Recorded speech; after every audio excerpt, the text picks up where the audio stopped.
Welcome to the Growth Mindset podcast. Today I have Shane Ohly on the podcast, who is the founder of Ourea Events and the race director of all of the events that they run, such as the Dragon's Back, where they do some pretty incredible races across several days, running crazy distances in the mountains and severe amounts of risk, but really amazing adventures for the participants. Then you have a very extensive history in rock climbing and racing yourself from the 90s, doing free solos and first ascents of various things, and have recently just set some records, such as the classic rock in Cumbria. So yeah, you've managed to do a very interesting life that I'm very intrigued in and would love to maybe replicate like just one of the many things that you've done in terms of successes, and excited to have you on the podcast.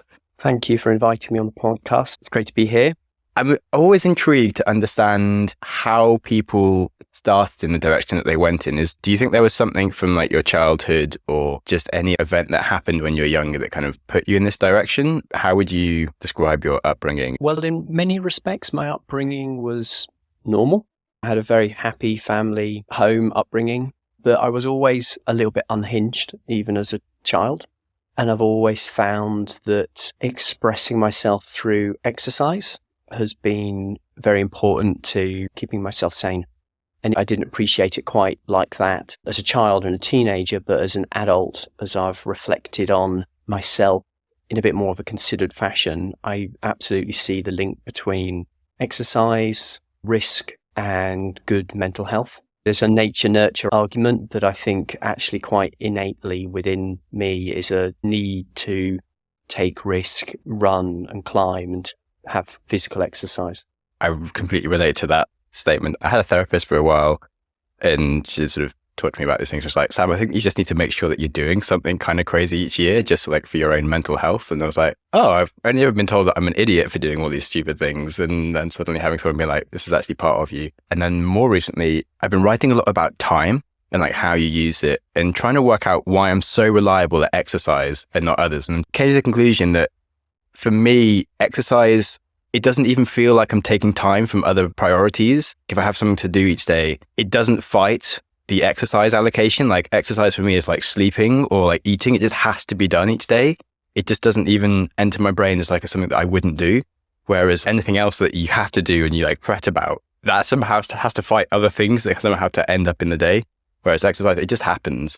And I'd like to make that happen for some of the other things that I should take more seriously, but seem to not be able to. But that is who I am, I guess. I would agree with that in terms of sometimes it's easy to prioritize exercise, less easy to prioritize the life admin that needs to happen.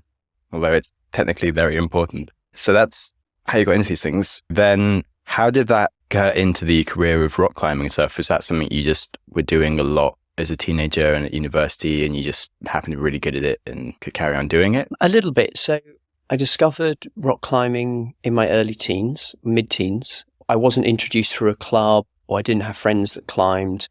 I just read a magazine article which had something about climbing in it, and I was like, that's what I want to do. And I already climbed trees, and I was climbing things all the time. And quite literally, I acquired one of my dad's sailing ropes. So this is like a white rope, not a climbing rope. And I persuaded various friends to come rock climbing with me. And we would go to the Cornish coast where I was brought up. And we would find obscure bits of rock. And I would climb up them with this rope tied around my waist and pull up my willing friends behind me. It was really like almost discovering climbing from first principle. Fortunately, I quite quickly met some other climbers. I was taken under the wing of the Land's End Climbing Club, now the Cornwall Climbing Club, and started to get a bit of direction and learn the basics of being safe. And that was kind of my first year of climbing. And then that winter, spent the winter climbing obsessively on a climbing wall. I had no idea of the relative change in my climbing capability and the grade I was making through that winter. But I essentially came out in the spring the next year as a completely transformed climber, climbing at already quite a high standard. And I think when you're a teenager, probably particularly a teenage male, which is full of energy and bravado, and many people are saying to you, oh, you're really good at this, it's self-perpetuating. So you do more of it, you get better at it. People tell you you're good at it, you want to do more. and then start mixing into that the kind of heady mix of media coverage and magazines wanting to publish pictures of you climbing and write about you. It all creates quite a bit of momentum pretty quickly. So you went to uni and just carried on climbing lots, and then that was you done? No, I didn't go to university. So I discovered rock climbing during my GCSEs, and it was immediately a battle to actually keep me in school and not to go climbing. I was very much directed by my parents that I needed to do A-levels, and I really didn't want to. I just wanted to go climbing. I had no idea how you'd make that work as a career. I skived my way through sixth form college, mostly going climbing, but did actually get some A-levels, but there was no possibility I was going to university. I just wanted to go climbing. And actually, as I came out of sixth form college, I had my first sponsorship deals as a rock climber. And for the next 3 years, I was able to make my way as a professional rock climber with a bit of modest sponsorship. And it was a fantastic couple of years when all I did was go climbing. And so that was, you said 3 years, and then after that you stopped climbing, you did the other stuff? To be honest, the intensity of the climbing stopped very quickly in my early 20s. And there's always been a business acumen to how I see life. And what I realized very early is that most of the sponsored pro climbers were actually appalling at promoting themselves and supporting their sponsors and being proactive with the media. And, I was never the best climber of my generation, not by a million miles, but I was very good at talking to the media, liaising with sponsors, doing all the wraparound work that is actually what sponsorship is about. And that's kind of what enabled me to get the sponsorship more than anything else. And I was climbing at a high standard. There were some pretty remarkable moments over the years, actually. But it was more my professional approach to being a professional climber that was the standout characteristic. But during this period, climbing with some of my contemporaries, I realized they were just on another level to me. There was a particular moment where I was climbing with some friends in North Wales, and there was a really profound realization that my contemporaries of my generation were actually another league above what I was able to achieve. Another way of looking at it is, although we were climbing at the same grade, I was doing it with a gigantic amount of risk and always with this potential of killing myself. Whereas they were in control, I was out of control. So I made a decision to get a job with one of my sponsors. And this really the only real job I've had in my life. And I spent the best part of 2 years working for one of my sponsors in a sales and marketing job. And from that point onwards, I've been entrepreneurial in all the decisions I've made. Could you tell me, during that early career, what was possibly the proudest moment that you did, like the biggest achievement, perhaps? On reflection, my personal highlight came many years later when I was living in John Aaron's house in Sheffield, and John and I really enjoyed soloing, and we went soloing a lot together, and we'd climb in the evenings after work. We would climb sometimes 100 routes over an evening on the gritstone edges, and by soloing, we're climbing without any ropes. It might be called free climbing in the mainstream media. So the consequences are very significant. You're very likely to kill yourself if you fall off. And for any of the climbers out there, we were regularly climbing to about E4 on site on the grit. Most of the climbing was easier than that, but we were climbing at pretty reasonable standard. And over many years, we built up a head of steam. And then I think it was 2003, we climbed 500 routes in a day. I think we climbed them over 18 hours. It was a really phenomenal effort, and nothing like that had been done before. And it was a real feat of endurance, like physical endurance, but like mental endurance as well, to stay focused and stay in the zone flow when you're climbing like that. What was nutrition like as you're doing it? Did you carry things? I'm guessing you have to make a reasonable amount of distance between the routes as well. You set your own rules for these challenges, and this was a supported challenge. So we were in a car driving between the crags and then parking the car and running to the crag, and we'd climb for a couple of hours, and then you'd move to a different crag to carry on climbing. So support was quite easy. Nutrition was easy. We had a giant Tupperware of pasta and various kind of bars and snacks to eat as well. So it's very different to like a self-supported mountain running challenge where you're carrying everything for yourself throughout the challenge. So the 500 routes in a day, that was fairly simple nutrition. So were you kind of scared about the idea of like 500 routes if you're soloing, super tired, and if you've never been to that place, but you could also die? quite easily. What was going through your mind? When I think back now, I don't recall being scared about it. Maybe a bit apprehensive about whether I would be able to climb 500 routes. That was an absolute unknown. I'd never done anything of that magnitude before. I don't recall being scared about it, more worried about failure to achieve the goal. But I do think you've touched on a really important point there, and that is how uncertainty gives you true adventure. And that is absolutely the ethos that I've taken to the events that I now organise. We organise some really hard, challenging races. Sometimes the majority of people who enter don't even finish. But what you get is an incredibly powerful experience. And when people want life-changing, life-affirming event race experiences, you are just not going to get that doing parkrun. You have to go and do something where there is a genuine sense of adventure, and you only get that when there's a bit of jeopardy, and you only get that when there's no uncertainty in the outcome. So you have to have uncertainty. It's absolutely a key ingredient to adventure. That definitely is one of the ones that I struggle with in terms of chaos with you, in terms of the uncertainty of it, but along with the riskiness of also dying. Uncertainty is the bit where the challenge arrives, but then if the uncertainty is something that could then kill you, it's a bit of a hard one to feel responsible in doing, so much now that I'm a bit older and realize that there are other people that get impacted by me dying besides just me. Whereas things like running an ultramarathon, which if you don't finish it, it just sort of shows you what your limits are and it's really nice for you. Whereas not finishing a route because you've fallen off it, because your arm's given up, would suck a bit more. So I think whilst for an individual personal challenge, I'm prepared to accept potential death as an end result of getting it wrong. It's really important to say that it's not like you're going out with a death wish, far from it. You are prepared to accept a very high level of risk, and it'd be interesting to talk about that soloing mindset in a moment. But in terms of the events that we organise, there's the risk of dying at one of our events is very minimal, I would hope, but the risk of being unable to complete the event because of the physical nature of the challenge, that's pretty high. And that will push people into new places, and they can be uncomfortable places as they find out what their limits are. That can be an incredibly rewarding and enriching experience. That's part of what we do at the events.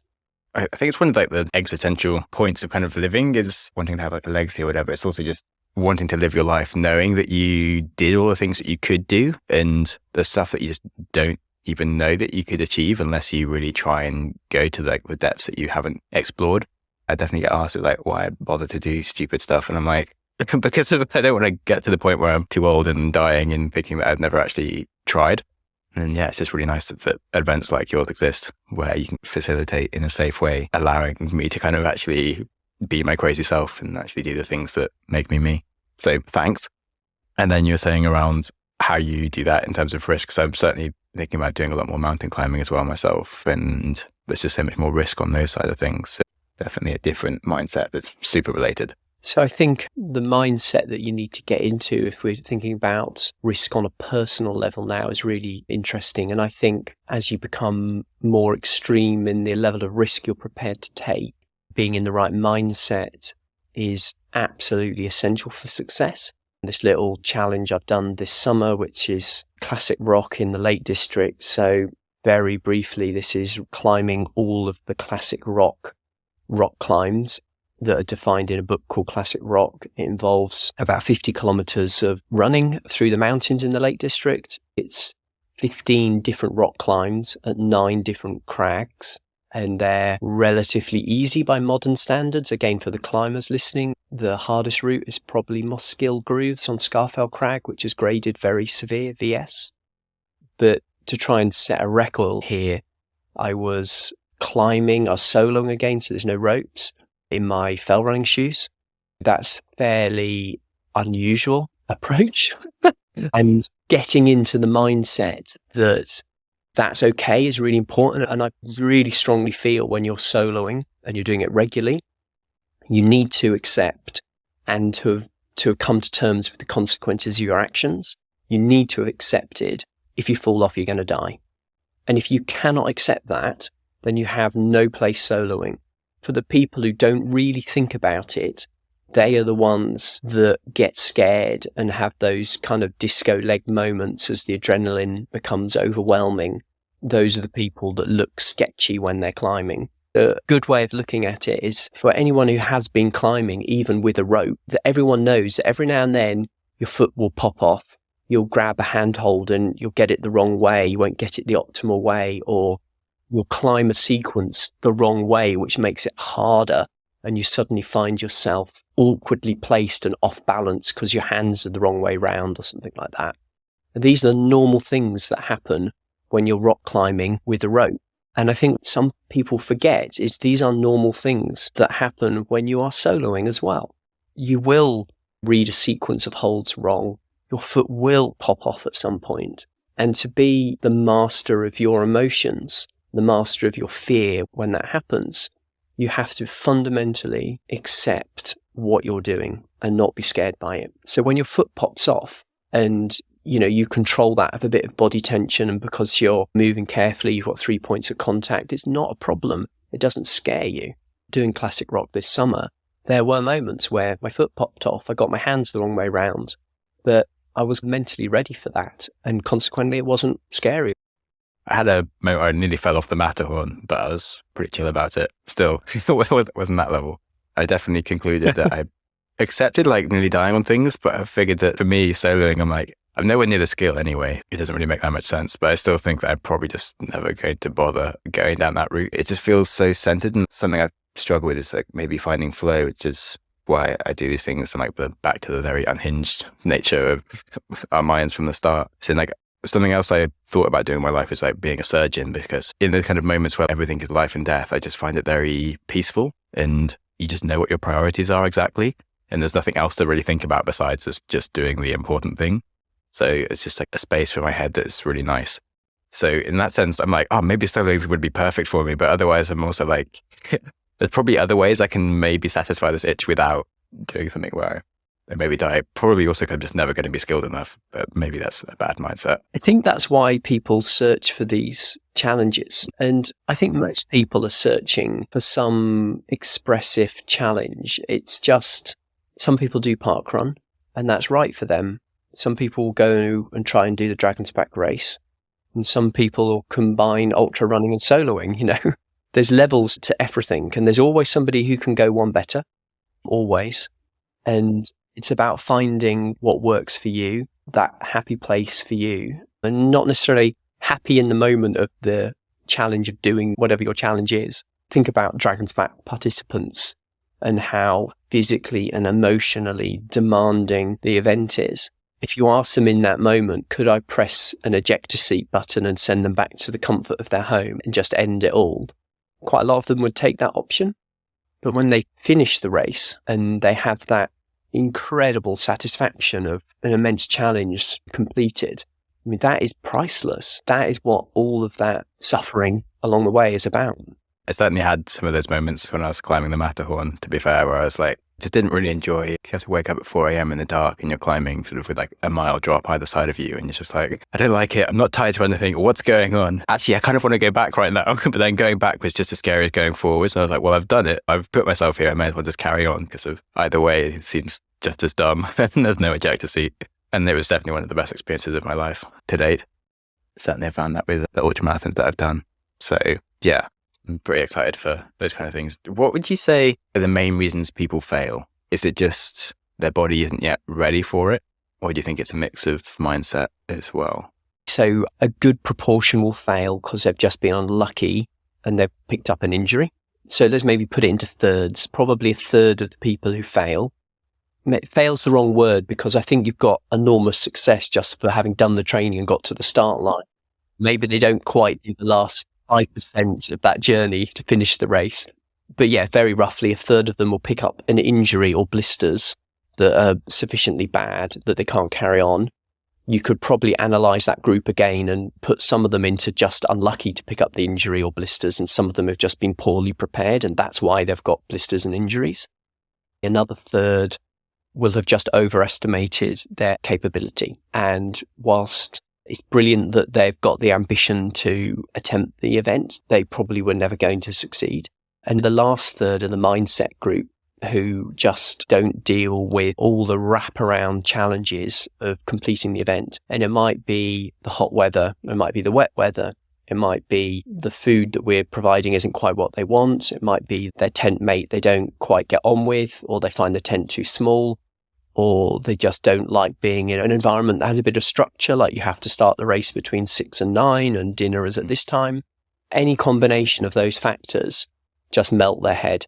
And whilst they could have physically carried on, they don't. There's quite a number of people who fit into that category. Another good way of looking at it is when you look at the finishers and you look at maybe the back 50%, whilst they are competent and experienced as runners, these are not elite runners. These are often the back third of a race runners. But what they are is determined, they're focused, they're well prepared. And with those attributes, which are mental approaches, they find success in an extraordinary challenge, which some people who are far fitter and faster fail at. That's a much more positive spin on it rather than the bad things. So what would you say were your little niggles out of interest that you learned to manage? And if so, how? My little niggles, they, sometimes physical, sometimes mental, they change over the years for sure. The most interesting journey to think about, to talk about, given the mindset nature of this podcast, is in 2018, I started getting some back pain and sciatic pain. About 5 years before that, I'd actually injured my back and had very similar symptoms, and it was fixed with some surgery. It was a very physical injury and a very physical fix. And when these very similar symptoms started again, I was convinced that I'd just damaged the same disc again. I had this nerve impingement going on. And I started down the route of getting an MRI scan and getting referred to a neurosurgeon. And as I went down this Western medicine pathway, the feedback came pretty quickly from the healthcare professionals that there's nothing wrong with my back. And that led me down a path of really exploring the link between mental health and physical health, a kind of phenomenon of psychosomatic pain. And to cut a very long story short, a long period of therapy that really focused on some of the things we were talking about earlier about expressing yourself, being an individual and understanding yourself. Basically, the therapy unwound the back pain. And I know you cannot make an absolute link between a talking therapy and the pain. But when I started that therapy, I was in a lot of pain all the time and taking very strong painkillers every day. And as I went through the process of therapy, the back pain unwound to the point that it disappeared. My personal belief is that there is a very complex relationship between the mental health and your physical health. When your mental health is not in top shape, it's very easy for that to show itself in some kind of physical ailment. It's a bit like your brain trying to get your attention and saying, hey, something is not right here and you need to do something about it. Unfortunately, a lot of people will persist in trying to sort out the symptom, the pain, rather than the root cause. I feel very lucky. I feel I found an answer to a problem that's become a very long-term solution to living life in a bit more of a holistic and balanced way. I'd really agree with the general sentiment of sort of mental health and other physical ways that it manifests, and the fact that most people should probably go to therapy to sort of things, and that we just have a general short-term mindset to just try and rush to the doctor and fix it quickly, and often that doesn't address the real issues. And then what do you think comes up as a tribute of the people that you see who are happiest, and what makes them happier than the average people that you meet? Get comfortable in their own skin, in that they have a good understanding of what makes them happy, what doesn't make them happy. They're comfortable with themselves as an individual and where they are in life, and they're not looking for the next opportunity constantly. I guess they have a sense of satisfaction that's quite internal. So that's probably a neat way to describe those people. Cool. How do you think they got there? Or do you think it was innate? It's different for everybody, isn't it? I think some people just have a natural calmness to their approach to life. And I think other people need to work quite hard to find that. I'd put myself in the work quite hard to find any sense of equilibrium. When I was young, the two things my mum always talks about me is that I was always just really happy and quiet and calm. and always climbing things as like my two main attributes as a toddler, apparently. But since getting older, I think part of like the entrepreneur mindset is you're always aware of things that you can change and improve. So it does make it a bit hard to be satisfied when you're like, it could be better. Although I definitely have acknowledged, compared to a lot of my friends, I am way more peaceful and happy. And having seen how many people do get depressed and have other issues that I haven't really felt, but it does intrigue me. So I guess I'm also just more curious about like how to get there. But on the subject of business, how did you go from having a job to starting one of the coolest companies, as far as I'm concerned, on the planet? And I'd really love to know like the story of how you put on your first race and what happened. Okay. So I had an early business that I started in my early 20s called Planet Fear that ultimately went bust after 7 years of running it. And that was a very painful, elemental learning experience for me about how not to run a business. As a result of that, I found myself suddenly without a focus and a bit of day work to do. I was like a free agent, having been really tied to running this first business.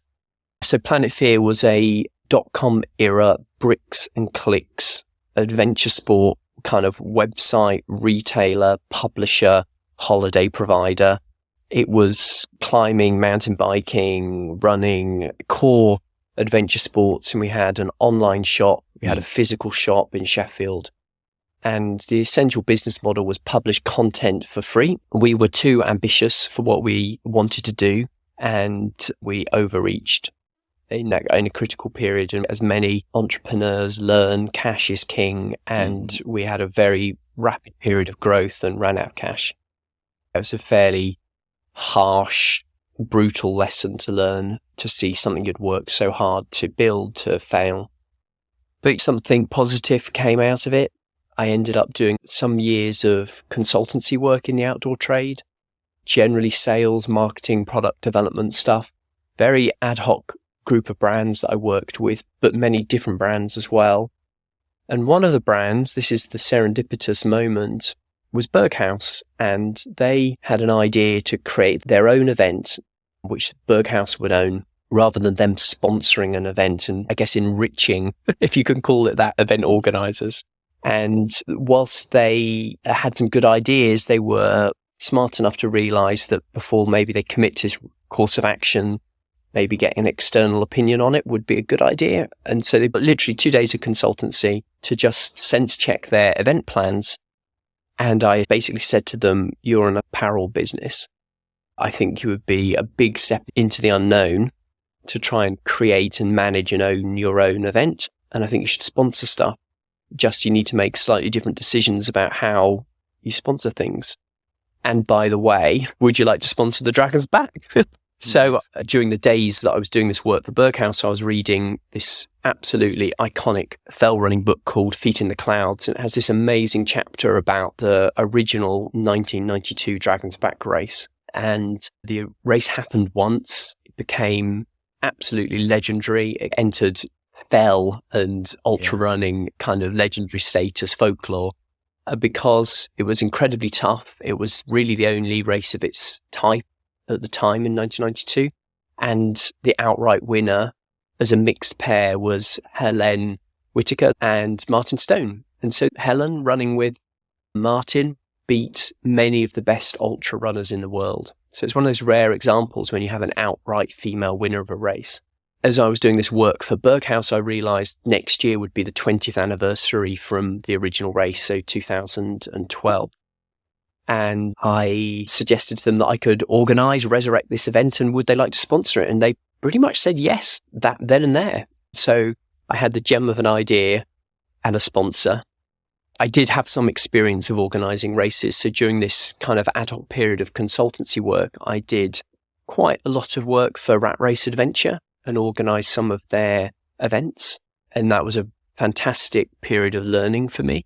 And so I went into Dragon's Back Race with some experience, but actually quite naive about what I had actually taken on. The logistics of Dragon's Back are absolutely phenomenal. It's a very complex event to deliver. And over the next 12 months, prepared to do the first event, I just kept uncovering challenge and problem one after the other. But we did do the first event and it went pretty well.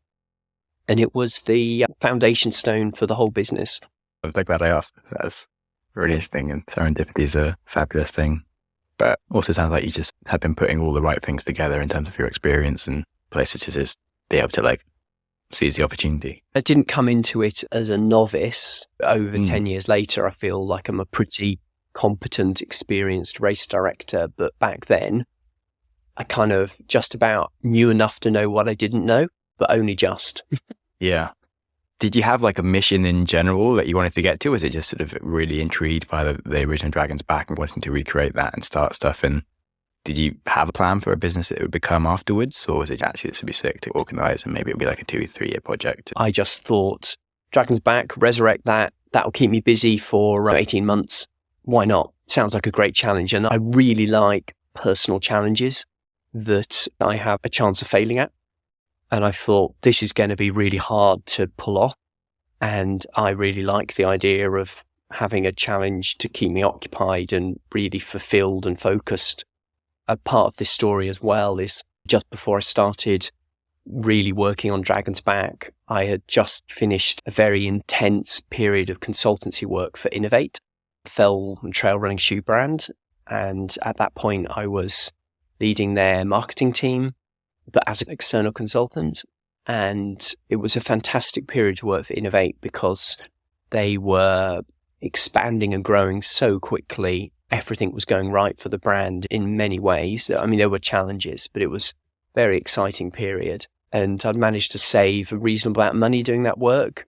And when I started on Dragon's Back, I basically had enough money in the bank to pay myself or not to work for a year or so. And I thought, why not? Let's do Dragon's Back. Let's create something new.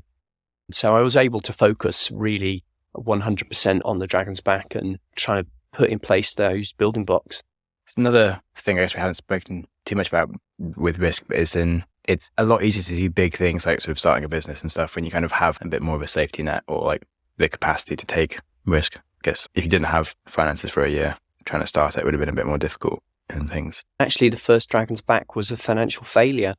I can remember it lost £12,000. And I got to the end of the event, having organised the event, hadn't paid myself a penny. So this is a financial failure without paying for any time. It was a bit of a shock, a bit of a wake-up call about how difficult it is to deliver a live event with many elements that are outside of your control. And that, I think anyone who organises events, particularly trying to do them professionally, will understand exactly where I'm coming from. You spoke at the start about your ability with more like being able to talk to sponsors and organising things. And then now we're doing race directing. In terms of now growing it to what it is, because like the Dragon's Back is, I think it like sells out and is not exactly a cheap thing to go and do these days. So I'm guessing it's pretty successful. Like, how did you change that? Do you think it was just mostly like a marketing effort to make it something that like connected with people and just like general business philosophies and things? Like, how did you go from a thing that was making a loss to turning it around and growing a business, doing multiple events that if you were still doing the same mistakes would be making even less money? So I think for me personally, I am really focused and passionate about delivering a great event for the participants, because I always ask myself, what would I want to experience if I was here and taking part in the event? When we have to make decisions about delivering the event and costs and operational matters, I will generally spend more money to make the event better rather than go, you know what, this is the target net profit we're trying to make. We just have to not spend any money. I'm not the right person actually to optimize profit in my own business because I'm trying to create something that is world class. That's my goal. That's pretty hard to do and maximize profit. Just to add to that, I think participants though will come back and through word of mouth, and our marketing so far has essentially been word of mouth in that people come, most of them have a good time. Most of them recognize the quality and the exceptional nature of what we're doing, and they tell their friends. That's where the growth has come from. Is there any piece of life advice that you were given by a mentor that you like really took on as like, this has changed how I think about the world? Being true to your values is really important. It's something that I think about pretty much every day. in terms of how I interact with my employees, my participants, stranger in the street. It's really important that you do that with integrity and honesty. That's definitely important. And back to the earlier question of what makes people happy, I think being true to your values and knowing who you are is one of those essential things. So good that ties up. What's one of your earliest ever memories? Probably playing with my two younger brothers who are twins, and we just spent so much time playing together as kids. Here's a very early memory. I can absolutely remember being sent off to school for my first day of school and being very upset about this and being kind of dragged kicking and screaming from the family car and looking back and seeing my two younger brothers pulling faces at me because they were staying at home and I was going off to school. Nice. Thanks for sharing. And then finally, what's one of the kindest things that someone has done for you recently or ever, if something comes to mind? Wow, kindest things. I think I'm very lucky that I've got a fantastic wife, Heather, who has been incredibly supportive of the highs and lows of Shane as a person. Like the stress that I asked her kind of implicitly to undertake or deal with when I'm got projects like classic rock and I'm going out wondering whether my shoes are tight enough to go soloing in and she's wondering whether I'm going to survive the day. That's quite a lot to ask of somebody. So that ongoing 24/7 support is pretty kind, pretty impressive. Lucky you, and I'm very grateful you've found someone like that. That's amazing. Yeah, thanks so much for such a fascinating interview. It's been really cool to learn about all the different things you've been up to, and congratulations on living an interesting life of exploration and adventure. Thank you, Sam. I've enjoyed the interview with you, and I hope the listeners enjoy listening to it. Yeah, I'm sure they will. Cheers. That's a wrap. And thanks so much for Shane coming on the show and sharing his extensive wisdom from a life of doing a lot of cool stuff. And finally, if you want to enjoy your life, that starts with enjoying today. So be nice to yourself and be nice to someone else. And have a great week.